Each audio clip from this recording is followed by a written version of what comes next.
Our story continues with DongJae, who goes to a broker to sell the land in Cheongju which Won-sung gave him as a bribe.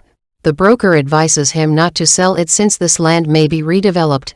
DongJae changes his mind not to sell it because he decides to be a building owner in Cheongju after this land will be redeveloped, and makes it as his retirement. Meanwhile, Won-sung tortures a worker because he sues him. His guards bury him with cement, whilst Prosecutor Ji tries to call him as he is the witness in the case, but it's unreachable. At Crime Investigation Department, the team leader, Hyun, and other detectives watches the CCTV footage the drug den, the room salon, which the police attacked before, out of the blue. As no one expected, they see DongJae at the room salon and meeting Won-sung. He met him for about 5 minutes, but what made them suspicious that Won-sung and his lawyer had met Kyung-hak, who is the serial killer. Later, the team leader, Hyun, calls his daughter Uri, but she ignores him while she is counting big amount of money. We discover that the team leader's daughter is the waitress in the bowling hall, and the same girl who hid in DongJae's room at the hospital. The drug lord Gyeom gets furious because a bag of narcotics was stolen, and they can't find it, and the quantity is running in Seoul. Their drugs are remarkable with its purple color, and they still looking for the thief. Gyeom and his brother-in-law Chan Hyuk brought some drugs buyers, who are been suspicious for taking their drugs.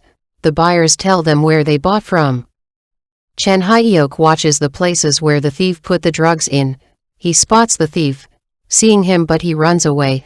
It turns out that the blonde boy is the same one who chased after Uri at the hospital. At the restaurant, Chan Hyuk meets up by Jeon, and it seems they plan a plan against Gyeom. At the chief prosecutor's office, Jeon gets jealous because he learns that the chief recommends DongJae to an award for his efforts in catching the serial killer, whilst DongJae is super proud and happy. However, his happy will not continue for a long time. Elsewhere, Hyun asks Jeon why he is keeping rejecting the search warrant for the salon room. Hyun misunderstands that Jeon is caring about DongJae, so he keeps rejecting the search warrant. Of course, Jeon can't let it go easily. He meets the chief, telling her that DongJae is spotted in the salon room meeting Won-sung. DongJae is shocked and can't explain. Fortunately, his assistant Woong comes on time, rescuing him from this hard situation. He explains that Won-sung sent a bribe to DongJae while he was on the hospital, and DongJae was going to the salon room to return the money back to Won-sung. Jeon gets embarrassed. At night, DongJae walks around Won-sung's house. While discovering the place, he notices the blonde boy, and concludes that he is Won-sung's son.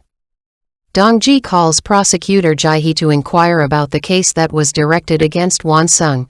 She replies that the witness is missing, and she is upset for that. It turns out that the witness is the same person who Won-sung's guards buried him with cement. Meanwhile, DongJae receives a call from the chief that there is a gun murder and he has to go there. At the crime scene, he sees the corpse and a gunshot in her back. Discovering she is the same girl who met her before at the bowling alley and hospital, the police arrests the blonde boy,